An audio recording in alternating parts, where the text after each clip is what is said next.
Yeah, thanks, Paul. Thanks, everyone, for being here. Let's rewind back to our players of the week. Obviously, Evan Hull had a great game. Really proud of him. He's our offensive player of the week. And Riley Lees is our big playmaker. On offense, defensively, Trent Goins, again, moving over a couple weeks ago because of injury and playing really consistent and doing a great job helping us. And Joe Gaziano was a big playmaker, was really active, could have had a great day. Missed a couple things, but was really good. And then Chris Bergen, obviously, in special teams. Had a career type day. Not going to see those very often in practice. Offensively was Jason Whitaker. Defensively was Troy Huditz. And special teams was Preston Bacon. Exciting week for us this week. Senior week is always special. You know, this is now, I think, my 13th or 14th that I've got to lead out of the tunnel. And this group of 20 guys are awesome. Joe Bergen, Brian Bullock, Rod Campbell, Andrew David, Joe Gaziano, Mark Gooden, Trent Goins, Jason Goosen, TJ Green, Cam Kolwich, Jeremy Larkin, Jesse Mailer, Cody Link, Andrew Luckenbaugh, Alex Miller, Johnny Moten, Bennett Skoranek, Jackson Tremonia, Jared Thomas, and Trey Williams. Obviously, those guys I'm just forever indebted to and thankful for all that they've done. And, you know, look forward to them and having their last opportunity in Ryan Field and lead them out there. Our equipment staff of Kiera, Isabella, and Sam, they're here before we get here. And they leave long after we're gone, and their hard work and dedication over their time in our program, we greatly appreciate. Our student equipment staff members, and then video staff, Sayla, Lily, and Zach. You know, we've got them some pretty cool toys now with the new technology here in the Walter Athletic Center and Ryan Field House and out in Hutchinson Field and obviously in on Wilson Field. So that group has been awesome. And then our athletic trainers with Bree and Kylie, Zarina, Cameron, Grant, Sophie, and Brad. Again, they're a lot like our equipment staff. They get here way before we do to get the water and the Gatorade and everything set up, and then pre-practice treatments, post-practice treatments. Just really thankful for all those great students that support our program and their sacrifice and dedication to helping our football team be the best it can be. So really appreciative of them. And then obviously on game day and the work that they put in throughout the week, but we really only get to see them on game day with the Northwestern University Marching Band and our great cheer squad. You know, they work as hard as our guys do, and you know, they make game day special. And we really appreciate the seniors in those two groups too. So playing a really good football team, a team that's been, you know, really red hot, being really efficient offensively. Kirk does a great job with their offense. And, you know, really been impressed with what Joe's done with their defense. They've limited explosive plays, played really sound, and just playing really well. Got a bunch of guys playing at an all Big Ten level, and should be a huge challenge for us. So with that, how about some questions I can answer for you?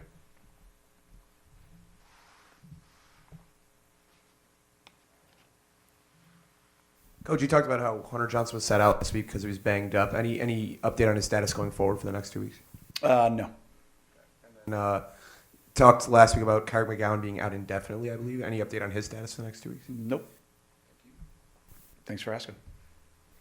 Talking about all those seniors, specifically Joe Gaziano, can you just talk about the impact he's had on the program as a whole? Well, record-breaking-ish, right? About to be there. I thought he had it on Saturday. I don't know who the official scorer is. I would have given him a half a sack. But I watched the tape, and the official scorers didn't. So, but Casey Daly lives to fight another day. I'm proud of him. But Joe's been awesome. You know, the huge block field goal. You know, that group's been giving great effort all year. We came really close against Nebraska. You know, same thing in some other games too. So, but you look at the whole body of work: leadership, toughness, big plays, battling through injuries, a great teammate. You know, when Bennett goes down, he ends up becoming a captain this year, and he was one vote, you know, a couple votes away from being one anyways. From the beginning of the year, just really proud of the career he's had. Led us to a championship a year ago, and just really thankful for him. Like all these guys, I mean, unbelievable families. That's probably the hardest part for me. You know, we have the senior reception at my house on Saturday night, is just seeing the families from when this relationship starts, you know, all the way through, you know, this weekend. And then, you know, graduation will be another pretty emotional weekend for me. So out of joy, out of celebration. So just really thankful for the guys. And you know, Joe's one of those special guys. When you look at Minnesota, what's the biggest change do you think they've made between last season and this season? Well, they're taking care of the football. You know, that's number one. I mean, it jumps off the tape. They've been really efficient offensively. They've taken what defenses have given them. Tanner's really a tough, physical guy that just really puts the ball where it needs to be, or he throws it away. He doesn't do anything to put the offense or the team at jeopardy. They've had, I think, a really solid 1, 2, 3, 4-man rushing attack at times, but mostly 1, 2, 3. And they've run really physical, really hard. On the offensive line has done a really good job, and then they've got a couple, 2 or 3 all Big Ten guys out at wide receiver. So, I think they've just improved. They've gotten better, but it starts and ends with Tanner. He's played really, really outstanding football. I mean, as efficient as any quarterback in the country, let alone the Big Ten. I wanted to spotlight another one of your seniors who is a captain, and that's Jared Thomas. How's he really stepped up as a leader, especially on that offensive line this year, and what does he mean to the program? Yeah, Jared's had a great career. He could tell a story that maybe the first couple of years he looks back with a little bit of the pain of regret, but learned and grew. And we had injuries, and we had to put him in some positions that maybe weren't best suited for where he maybe was, but he had to do it for the team. And he did a great job with it, and then had the opportunity present itself for him to be our center a couple of years back. And he's done a terrific job at it. He's been really consistent. His leadership has been outstanding. The work he's done, obviously, in the coaching transition, working with Coach Anderson, of being really the kind of that glue, the leader in the room, has been great. Same thing with our offense in a year that obviously is not what we want to have. He's been a definite bright spot, and just really thankful. And then you go off the field, just a special guy. He's going to probably be being better experts than you guys here soon, right? With BTN or ESPN or something. I mean, he's coming for your jobs. So, no, he's special. He's a great guy. I'm going to miss him. Since we're reminiscing, Fitz, do you ever allow yourself the luxury to sort of sit back and take a guy like Gaz, what he looked like, how he was when he came 4 or 5 years? Yeah, you kind of do that in the offseason a little bit. We self-assess kind of where guys, we look at each player. Like when we make the statements, we want to be the best player development staff in the country, we mean it. So myself and Jay and Kevin and the coaching staff, we kind of look at where guys went throughout their 4 years. Why did it work? What did they do? What did we do to help them? And then you look at, some guys that maybe it didn't work out the way we all wanted it to work out, and look and diagnose on the reasons why that happened. And if there's anything that we can adjust or tweak, we definitely work on that relentlessly. So, but to see the way that Joe developed and into becoming the player that he is and the player that he's going to be, I think he's going to play on Sunday for a long time. It's been really, really special, and we're really proud of him. More practical terms. You said on Saturday, this is going to be like week 2 of spring practice, and we're changing the way we're practicing and who we're practicing and who we're using. How do you balance that with doing what's best to winning on Saturday? Yeah, no, well, the goal is to win on Saturday. That hasn't changed, but just it's more because of the guys we have out. That was more the meaning behind my statement. Yeah. I'm getting to know new names. It's been good. That's why. Yeah, no, they don't need name tags. I know who they are, but it's great. It's most of those guys. I mean, you saw PJ get a lot of reps on Saturday, right? And it's just a product of circumstances of injuries. And we thought he played his rear end off. He made a great play out on the boundary on a throw to the flat, a great effort play. So, you just see those guys that have been, maybe young, maybe not on the field, and just buying into what we're teaching and coaching and working hard at it. So I was happy for him. Coach, you talk about Tanner Morgan, kind of heaping praise on him here. He was obviously a local guy, grew up, was always committed to Fleck. Did you know him growing up at all? No. Not any contact with him, like recruiting or any camps or anything like that? Not that I'm aware of. All right, and then a separate question. With TJ Green and Bennett Skowronek, you recognizing them as part of senior day. Does that mean that they're not going to apply for medical red shirts, or is that still something that's... Yeah, those will be things we'll discuss at the end of the year. But they've obviously, senior day is a small piece for the players. It's a huge piece for the families. So we always err on the side of making sure we recognize guys and recognize their families appropriately. And then if they come back, then they can have 2. Nobody said you can't have 2, right? Nothing wrong with that. But I don't want anybody to have none. That's kind of the goal. So, we've worked through it in the past too, and sometimes guys come back and it works out, and sometimes they don't, and then we move forward. So I would always prefer to recognize our guys and recognize their families. You got Drake Anderson, number 1, Evan Hull, number 2 at running back. What was the thought process there? We'll see how the week goes, quite frankly. And Evan's got one more game to play, so we'll see how that plays out. So we'll make decisions personnel-wise as the week goes along. The thing I was going to ask, a season like this one, that you go through a tough season, how does it change the way you talk to recruits? And do you spend more time or more focus this year on continuing to recruit the commits you already have? I mean, how does that change the dynamic? Yeah, well, I mean, I'd like to think that everybody that is committed to us will stay committed to us because our program hasn't changed at all. There's been outcomes that we obviously are all not very happy with, and the season win-loss wise hasn't gone well. But like I said a couple weeks ago, our program's never been in a better place. We'll be back. I promise you we'll be back. We got a few things that we're going to get corrected very quickly in the off season. And then I fully believe it'll get turned around pretty darn quickly because you can't turn the ball over. You can't not take the ball away. And those two things were catalysts for devastating losses that created kind of a little bit of a snowball effect. Obviously, we got to coach better, play better, all those other things. But that one thing alone is something that can easily be corrected. And we've been really, really good at it.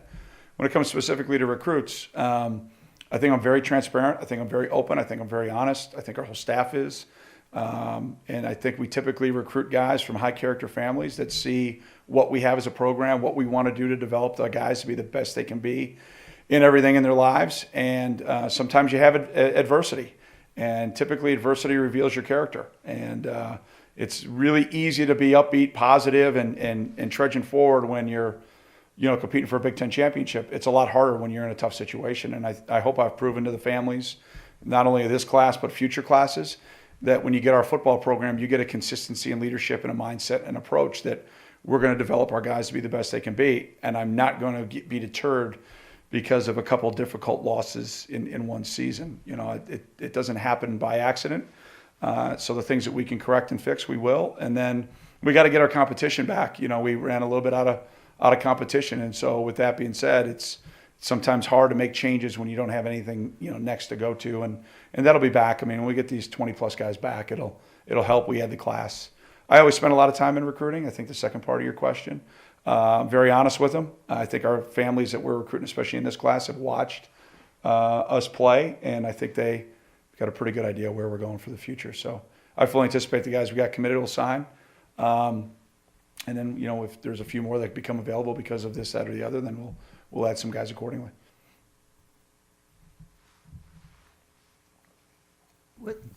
On Evan Hull, you didn't offer him early signing period, and he didn't sign it with anybody waiting for you. Why wasn't he signed early, and then what was the deciding factor for finally signing him? Yeah, I don't know why I didn't sign early. That's probably a better question for him. I mean, we had talked about we're going to see where things go, and we were very transparent with he and his family. I'm sure he said that.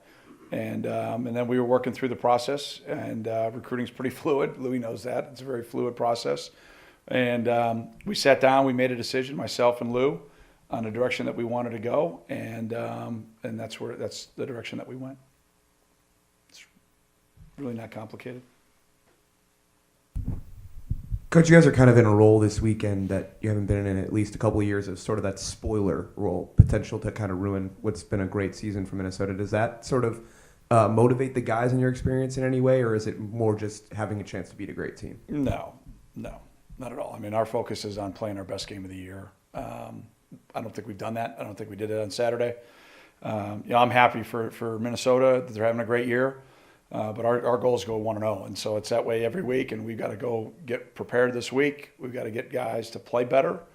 We've got to take care of the ball. We had our hands on multiple other balls for turnovers that didn't get them. So we got to play the way the blueprint is here for us to win. And if we do that, we'll give ourselves a chance to compete against a great team. But I very rarely do I focus on any opponent, except for obviously educating our guys on what they do and how they do it. The story of the weekend was Tua getting hurt. Made me think about Hunter Johnson. But just in general, I was wondering what your strategy is with working with players who are banged up, and what factors you look at, how much you let them influence what happens. I'm not following your question. Yeah. I'm sorry. What factors do you look at when deciding when someone who's banged up a little bit can return to the field or not? Oh, I don't make any decisions medically. That's made by our medical team. And I get directions and updates, pretty much daily. I don't have any updates for you today because I don't get mine until 4 o'clock. So, that's just the way that it goes. And, as I look at every guy, the number one priority is health, safety, and well-being. And it's, mentally, emotionally, and physically. And so take great leadership from our medical team and go down that direction.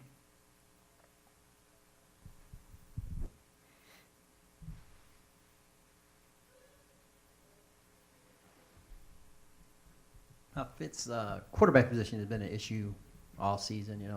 On Saturday you talked about a lot of the same issues you had all year. What's got to happen next year to fix the problem there?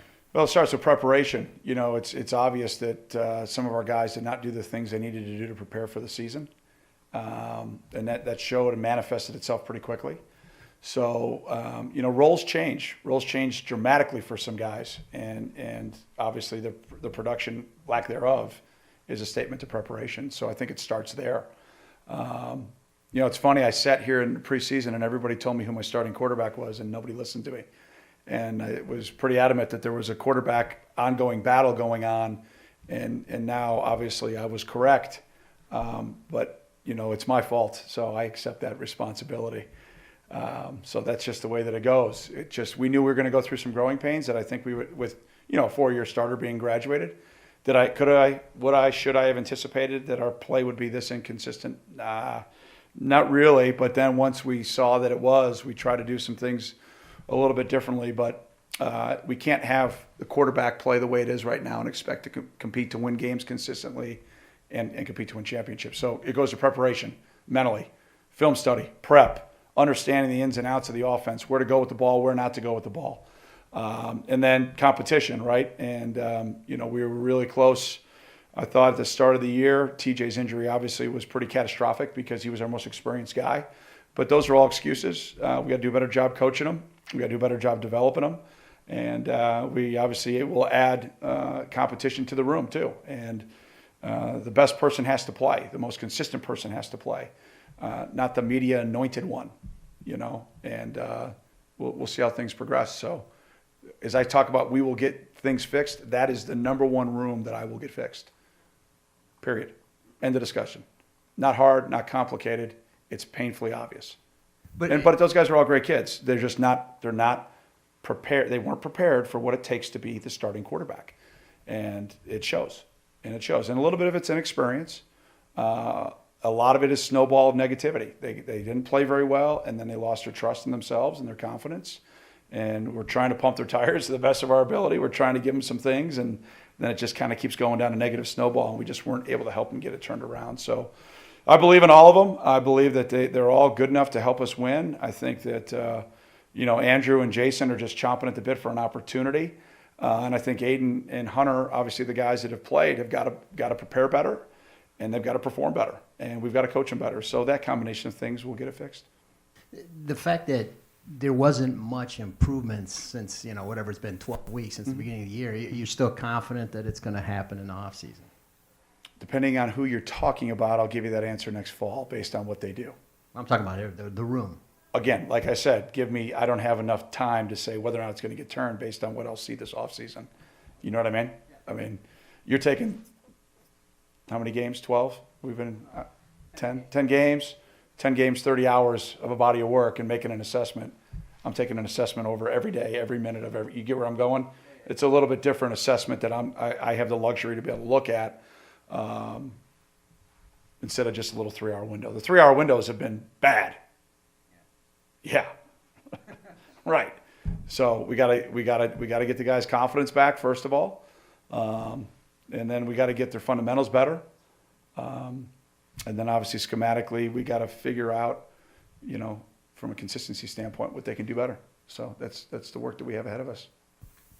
When you say the quarterbacks weren't ready, was TJ ready? Yeah, I think so. Okay. Yeah, I do. Yeah. Yep. Then I think, again, byproduct of inexperience. And then we got, Hunter gets banged up. So his maturation isn't fair because he's banged up. I mean, he's sitting there in 1 week, out the next week, and 1 week out the next week. It's not fair. He'll get better. So, but mentally, those guys have got a long way to go. It's obvious. What are the QBs doing wrong specifically in their preparation? I think it goes back to the offseason. And what in the offseason did they not do? I think it goes back to the offseason. And then just how do you balance having, sending seniors out on a good note with also trying to get some of the freshmen, some of the younger players repetitions? Yeah, it goes back to, I think, Skip's question. I mean, they're already playing. We're out of bodies, so we're playing as many guys as we can to make sure at the same time we're trying to play the redshirt game for those guys, right? And so we're very, very aware of how many games guys have left to be able to protect their year. And we'll create, to the best of our ability, plans to be able to use the guys appropriately and then protect their years. So that's kind of the balance. So, but no, we're playing every live wire we got is in the mix, every guy. So if PJ going out there and getting after it on Saturday isn't evident of that, then I'm not sure what is. Proud of him. He did a great job. All right, thanks, Coach. All right, have an awesome day. Thanks a lot. Go Cats.